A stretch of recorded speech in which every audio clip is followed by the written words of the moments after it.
Alright, so this middle room is where the three paths diverge. We're going to pick it up here with path 1.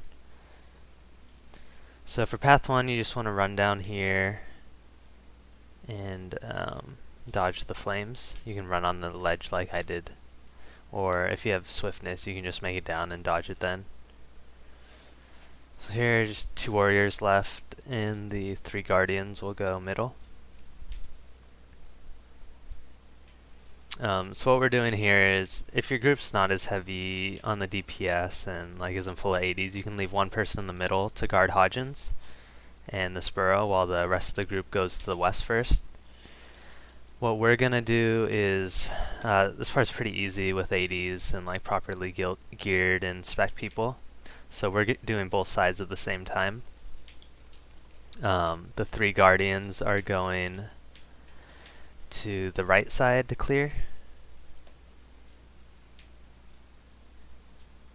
And then the other 2 warriors just go to the right. Or the left, sorry. Basically just clear everything faster.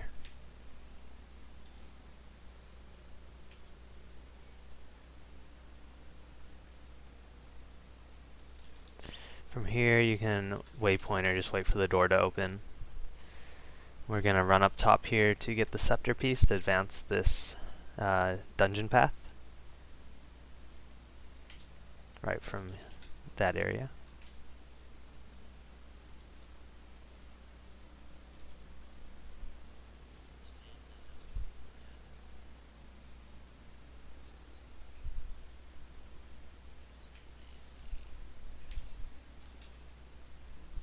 So from here, the cave troll spawned. We didn't bother dragging him onto Kohler, just since we're kind of speedrunning it, and I'm just doing this for the video right now.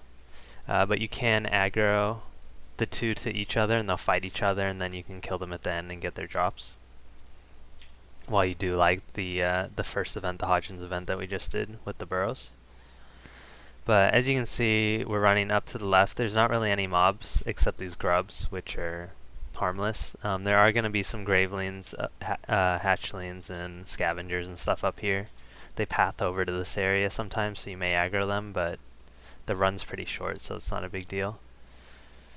When you get to this ooze part, I run to the left.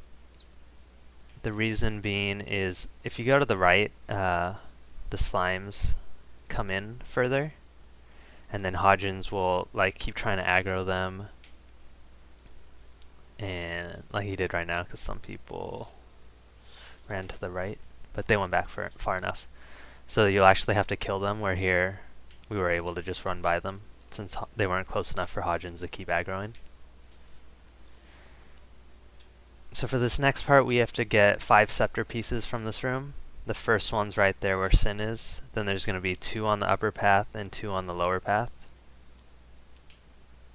So the 2 people down there, you actually only need 2 people for this part. 1 person to go bottom, 1 to go top.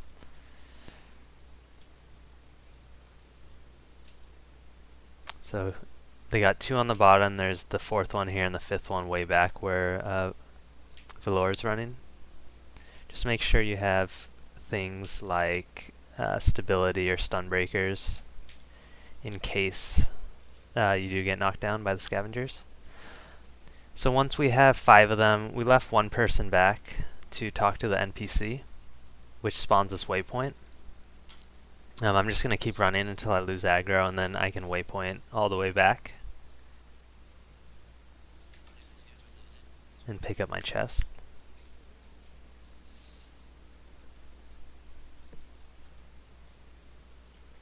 Alright, so those are the 2 events for path 1. There's 2 events for each path, and then like a final boss event, or just the final boss depending on which path it is. So now we are running to the final boss of path 1. Again, similar to running through all of AC, just make sure you dodge the dive charge up that knocks you down, or you can have stability. Make sure you have a stun breaker in case you mess up, and you should be good.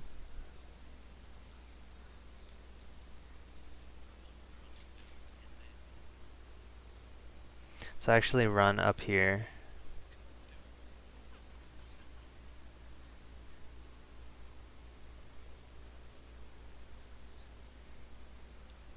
You can actually run and drag the mobs all the way to this corner and they'll de-aggro. The only ones you're going to aggro are the ones in this area, which you might as well kill anyway, so you can fight the boss and not get too much aggro.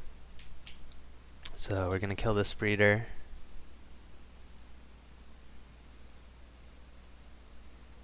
And then fight the boss. You can either pull more ads over here and kill them one at a time, or if you're in a 80 group who's capable, we just run in and start fighting the Howling King. So the Howling King, he's going to start off with this burrow. And then he's going to, his two attacks or moves, unique moves are, he's going to do that shout he was doing there, where he spawns mobs. He's also going to do the scream he just did, which if you're in front of him, it's going to almost insta-down you. It just drains your health really quickly. It's possible to use both of your evades and still survive. Then besides that, he's just going to do the burrow and some auto attacks. Nothing too difficult. So there you saw everyone was just standing in front and they got downed.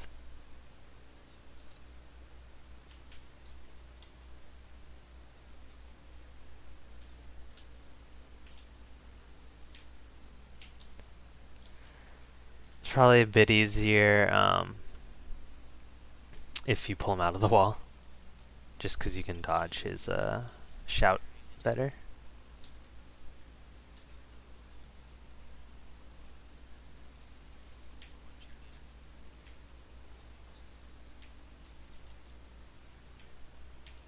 But as you can see, overall he's pretty easy. Just watch the scream pretty much is the most dangerous thing. And that is it. Thanks for watching.